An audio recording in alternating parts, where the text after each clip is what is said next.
Visual terbaru dari Bekasi, sudah ada jurnalis Kompas TV Malaika Kridaman yang ikut proses evakuasi bersama dengan tim gabungan. Malaika, bisa dengar suara studio? Bisa Anda ceritakan seperti apa proses evakuasinya, Malaika? Evakuasi dalam.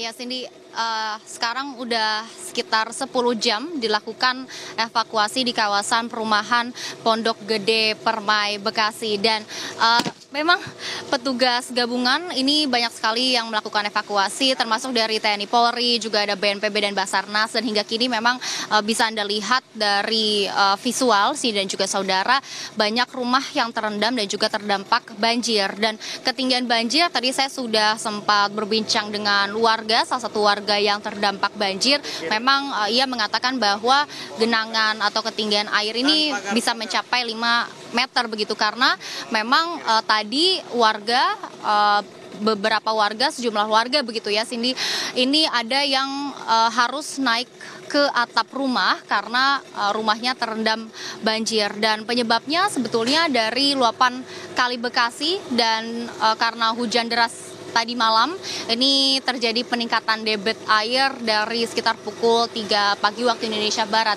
dan hingga kini memang masih terus dilakukan evakuasi. Ini situasi terkini dan juga saudara, proses evakuasi yang dilakukan oleh petugas gabungan.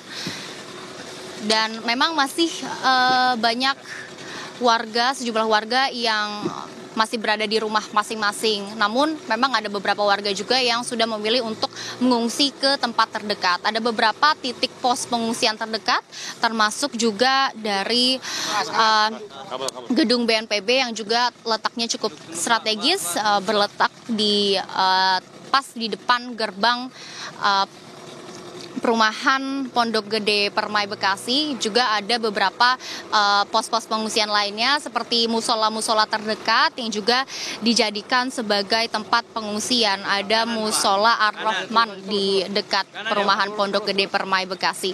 Memang kalau hingga saat ini sudah dilakukan evakuasi sekitar 10 jam, Cindy dan juga saudara, karena berdasarkan pernyataan dari petugas gabungan, petugas setempat, evakuasi ini sudah dilakukan sejak pukul 6 pagi. Dan sebetulnya bisa Anda lihat sih dan juga saudara, ini evakuasi sulit dilakukan karena ketinggian air begitu ya, ketinggian debit air ini banyak sekali kabel-kabel listrik yang menyulitkan petugas setempat untuk melakukan evakuasi. Namun selain dari kendala kabel listrik, ini juga perahu karet yang tersedia ini juga cukup sedikit, sehingga ini juga yang menjadi alasan lambatnya begitu ya proses evakuasi. Cindy. Baik, Malaika, jumlah korban ataupun juga warga yang sudah dievakuasi dibawa ke pengungsian sudah berapa banyak, dan ini masih akan menyisir terlebih dahulu?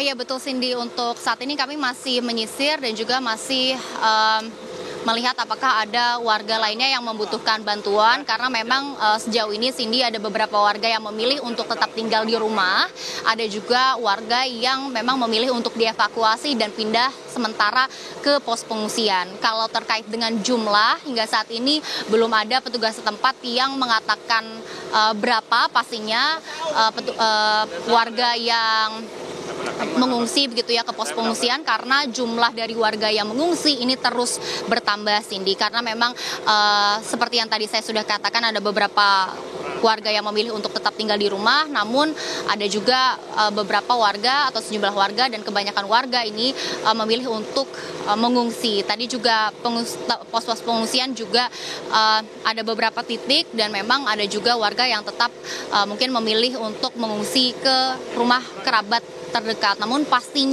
jumlah pastinya berapa warga yang memilih untuk mengungsi dan juga saat ini sudah berada di pos pengungsian, ini masih harus dipastikan, karena memang dari petugas setempat ini belum menyatakan jumlah pasti dari warga yang sudah berada atau memilih untuk mengungsi di pos-pos pengungsian yang sudah disiapkan oleh Pemda setempat. Cindy. Baik, jurnalis Kompas TV Malaika Kridaman, terima kasih atas laporan Anda, tetap berhati-hati.